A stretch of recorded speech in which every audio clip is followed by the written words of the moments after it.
Uri film का वो scene याद है जब इंडियन आर्मी रात के अंधेरे में अपने मिशन पर जाती है और अंधेरे में दुश्मनों पर नजर बनाए रखने के लिए कुछ खास तरह के गॉगल्स का इस्तेमाल करती है।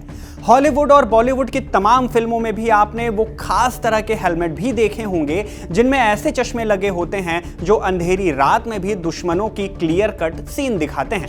ये खास तरह के चश्मे जिस तकनीक पर काम करते हैं उसे नाइट विजन टेक्नोलॉजी कहते हैं। अगर आप थोड़े भी क्यूरियस होंगे तो ये सवाल जरूर पूछेंगे कि आखिर ये नाइट विजन टेक्नोलॉजी काम कैसे करती है।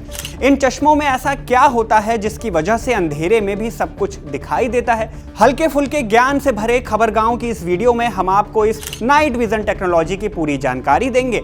ये भी बताएंगे कि कैसे वर्ल्ड वॉर 2 के दौरान इस टेक्नोलॉजी ने वॉर को और भी खतरनाक बना दिया था। इसके साथ एक अहम जानकारी भी देंगे कि भारत सहित दुनिया भर के कई देशों में आम इंसान इन नाइट विजन टेक्नोलॉजी से बने चश्मे, दूरबीन जैसे डिवाइसेस का इस्तेमाल क्यों नहीं कर सकता है। हेलो एंड वेलकम, मैं हूं शुभम और आप देख रहे हैं खबरगांव।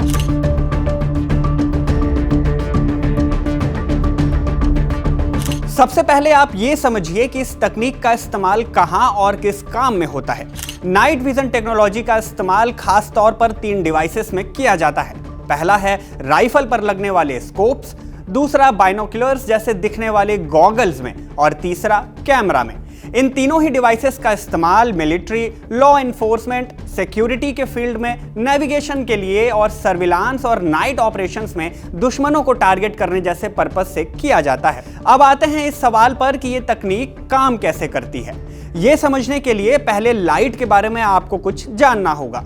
स्कूल के दिनों में हम सब ने पढ़ा है कि हमें कोई भी चीज दिखाई देती है अगर उस पर लाइट पड़ रही होती है। अगर सामने वाली चीज पर लाइट नहीं पड़ेगी तो वो दिखाई भी नहीं देगी। जैसे ये लाइट कम हो जाती है हमारी विजिबिलिटी भी कम होने लगती है। एक समय के बाद ऐसा पॉइंट आता है जब लाइट इतनी कम हो जाती है कि हमें वो चीज दिखनी बंद हो जाती है। अंधेरे कमरे में या फिर रात में भी ऐसा ही होता है। ये तो हो गया सामान्य ज्ञान, लेकिन विज्ञान ये कहता है कि अंधेरा चाहे जितना भी घना हो वहां थोड़ी लाइट जरूर होती है, लेकिन ये इतनी स्ट्रांग नहीं होती कि इनकी मदद से हम किसी चीज को देख सकें। इन्हें देखने के लिए हमें जरूरत पड़ती है नाइट विजन डिवाइसेस की, जो हमें रात के अंधेरे में भी क्लियर विजन देते हैं। ये डिवाइस काम कैसे करते हैं, अब इसे भी समझ लेते हैं। नाइट विजन डिवाइसेस खास तौर पर 3 तरह के टेक्नोलॉजी का इस्तेमाल करते हैं। पहली है इमेज इंटेंसिफिकेशन की। आसान भाषा में कहें तो इस टेक्निक का इस्तेमाल करके ये नाइट विजन डिवाइसेस हमारे आसपास की बेहद कम लाइट को कई हजार गुना बढ़ा देती हैं, जिससे अंधेरे में भी मौजूद कोई चीज हमें दिखने लगती है। दूसरी है इंफ्रारेड इमेजिंग। सबसे पहले आप इंफ्रारेड लाइट को समझिए, फिर आपको नाइट विजन वाली इस तकनीक के बारे में भी बताएंगे। इंफ्रारेड लाइट एक तरह का इलेक्ट्रोमैग्नेटिक रेडिएशन है। ये आप जो टीवी, एसी के रिमोट का इस्तेमाल करते हैं वो भी इसी तकनीक पर काम करती है। इसके अलावा इसका इस्तेमाल वायरलेस डाटा ट्रांसफर करने जैसी ज़रूरतों में भी किया जाता है। कोरोना के समय बॉडी टेम्परेचर नापने वाली मशीन याद है आपको? इस मशीन में भी इसी इंफ्रारेड लाइट का इस्तेमाल किया जाता है। इन लाइट्स को हम नंगी आंखों से तो नहीं देख सकते, पर हाँ कैमरा जैसे डिवाइसेस का इस्तेमाल करके इन्हें देखा जा सकता है। उदाहरण के लिए आप अपने घर के किसी इंफ्रारेड लाइट वाले रिमोट को अपने फ़ोन के कैमरा के सामने रखकर जब उस रिमोट के बटन दबाएंगे तो आपको अपनी मोबाइल की स्क्रीन पर एक लाइट दिखाई देगी जो नंगी आंखों से नहीं दिखती है। ये हो गया इंफ्रारेड। अब ये भी समझिए कि कैसे इंफ्रारेड लाइट की मदद से अंधेरे में मौजूद चीज़ों को देखा जाता है। इस टेक्नोलॉजी में एक डिवाइस से इंफ्रारेड लाइट दूसरी किसी चीज पर डाली जाती है जो काफी दूर भी हो सकती है। इंफ्रारेड लाइट उस चीज से टकराकर वापस लौटती है और सेंसर के जरिए एक सिग्नल जनरेट होता है और इस सिग्नल के जरिए उस चीज की इमेज हमें अपने डिस्प्ले पर दिखने लगती है। तीसरी तकनीक है थर्मल इमेजिंग की। यह टेक्नोलॉजी काम करती है किसी भी ऑब्जेक्ट के बॉडी टेम्परेचर के आधार पर। यह बात आप सब जानते हैं कि किसी भी ऑब्जेक्ट, जीव या जंतु का अपना एक बॉडी टेम्परेचर होता है। यह थर्मल इमेजिंग टेक्निक उसी बॉडी हीट को डिटेक्ट करती है और उसकी एक थर्मल इमेज डिस्प्ले पर दिखाती है। इससे रात के अंधेरे में काफी दूर से ही किसी भी चीज की प्रेजेंस को डिटेक्ट किया जा सकता है। पबजी जैसे गेम में भी आप जब स्नाइपर पर स्कोप लगाकर देखते हैं तो आपको एनिमी ऐसा ही दिखता होगा, भले ही वो दीवार के पीछे क्यों न छिपा हो। थर्मल इमेजिंग सिस्टम से आप उसकी हरकतों को नोटिस कर लेते हैं। गेम की दुनिया से अलग, कोरोना काल में भी आपने मॉल, एयरपोर्ट और रेलवे स्टेशन या फिर अस्पतालों में ऐसे स्क्रीन देखे होंगे जिस पर इंसानों की रंग बिरंगी इमेज आपको दिखती होगी।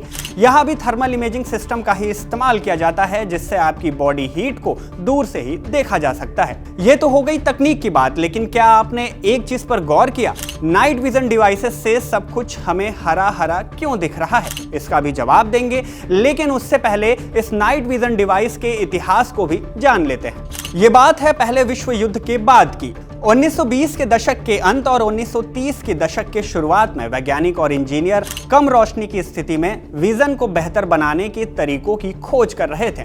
इसी बीच साल 1929 में हंगरी के वैज्ञानिक कार्ल तिहानी ने ब्रिटेन में एंटी एयरक्राफ्ट डिफेंस के लिए नाइट विजन सिस्टम को डेवलप किया। इसका मकसद था रात में भी दुश्मन के विमानों पर नजर बनाना और अपने क्षेत्र की सुरक्षा करना। हालांकि कार्लमन का ये नाइट विजन सिस्टम आज के जैसे परफेक्ट नहीं था, लेकिन इसने नाइट विजन टेक्नोलॉजी को डेवलप करने में काफी मदद की। सालों की रिसर्च और डेवलपमेंट के बाद नाइट विजन टेक्नोलॉजी का पहला महत्वपूर्ण इस्तेमाल देखा गया 1940 के दशक में वर्ल्ड वॉर 2 के दौरान। चूंकि वॉर के समय दिन या रात की कोई सीमा नहीं होती थी, तो कई बार रात के अंधेरे में भी सेना को लड़ाई लड़नी पड़ती थी।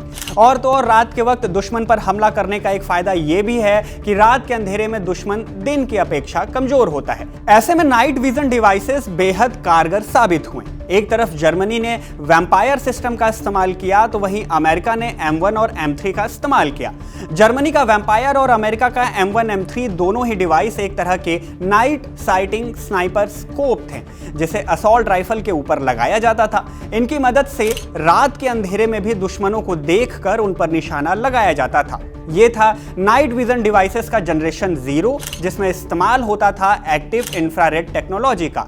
लेकिन जब वर्ल्ड वॉर 2 खत्म हुआ तो पूरी दुनिया में इस नाइट विजन टेक्नोलॉजी पर काम हुआ। इसे और बेहतर बनाने की कोशिश की गई, जिसके बाद 1960 के दशक में आया जनरेशन 1।